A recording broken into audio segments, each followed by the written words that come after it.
오늘 하나님의 말씀은 시편 9편 1절로서 20절까지의 말씀입니다. 시편 9편 1절로 20절까지의 말씀입니다. 다 같이 교독할 때 살아계신 하나님의 음성을 모두 다 듣기를 소망합니다. 내가 전심으로 여호와께 감사하오며 주의 모든 기이한 일들을 전하리이다.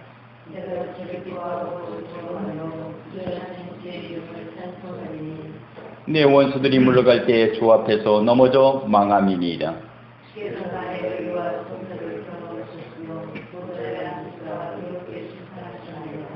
이방 나라들을 책망하시고 악인을 멸하시며 그들의 이름을 영원히 지우셨나이다.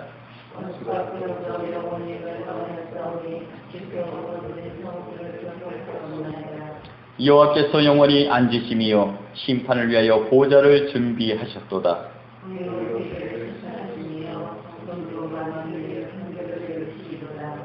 여호와는 압제를 당하는 자의 요새시요 환난 때의 요새시리로다.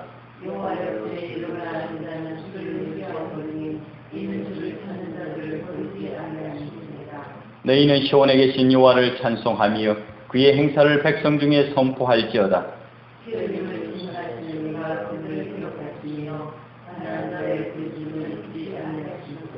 여호와여 내게 은혜를 베푸소서. 나를 사망의 문에서 일으키시는 주여 나를 미워하는 자에게 받는 나의 고통을 보소서.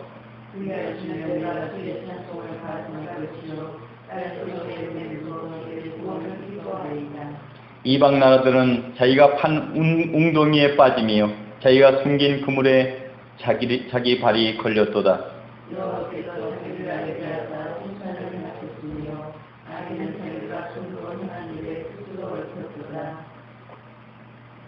악인들이 스올로 돌아가며 하나님을 잃어버린 모든 이방 나라들이 그리하리로다.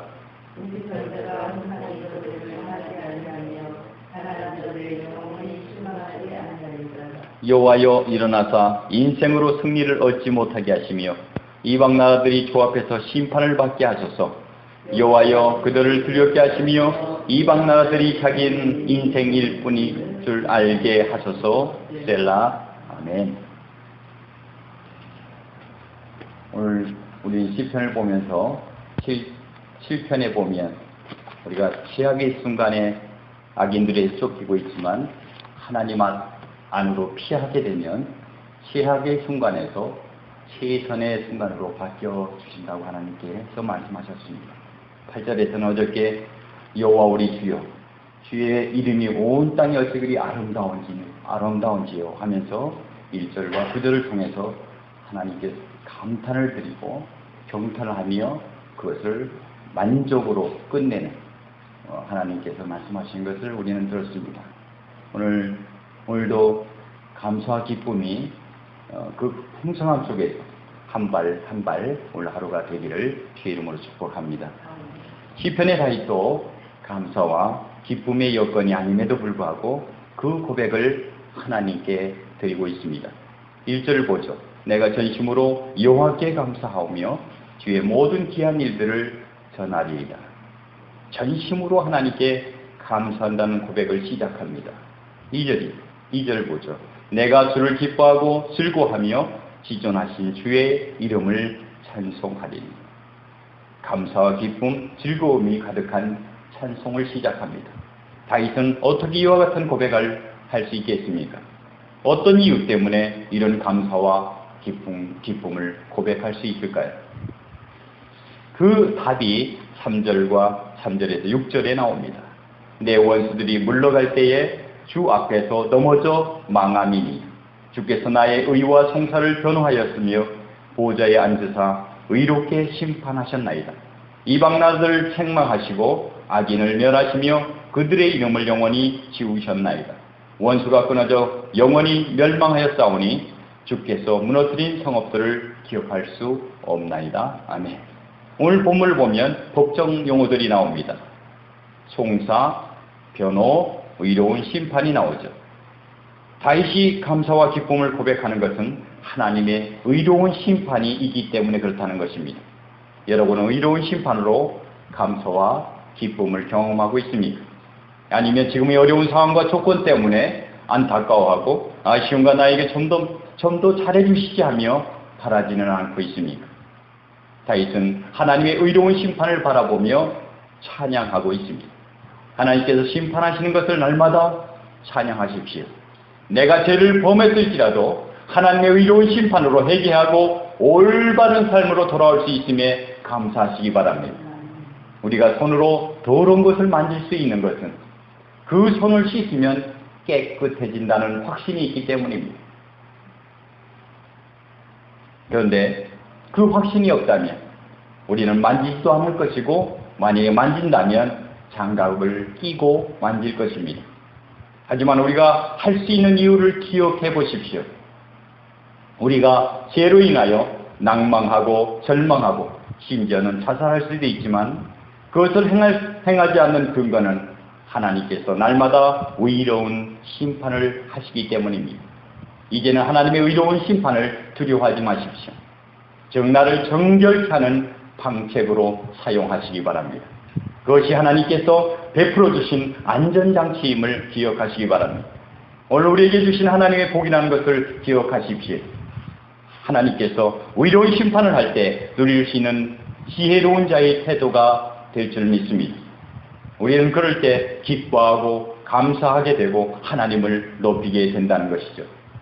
계속해서 심판과 판결이 나옵니다. 7절과 8절의 말씀입니다. 여호와께서 영원히 앉으시며 심판을 위하여 보좌를 준비하셨도다. 공의로 세계를 심판하시며 정직으로 만민에게 판결을 내리시리로다.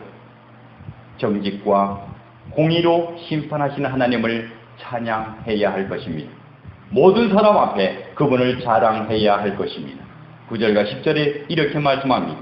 여호와는 납제를 당하는 자의 요새시요 환난 때의 요새시리로다. 여호와여 주의 이름을 아는 자는 주를 의지하오니 이는 주를 찾는 자들을 버리지 아니하심이로다. 하나님의 의로운 심판을 자랑하고 사랑하고 자랑하는 사람은 이렇게 고백하는 것입니다. 하나님은 요새라고, 내가 어려울 때 하나님이 나의 요새심을 선포하는 것입니다.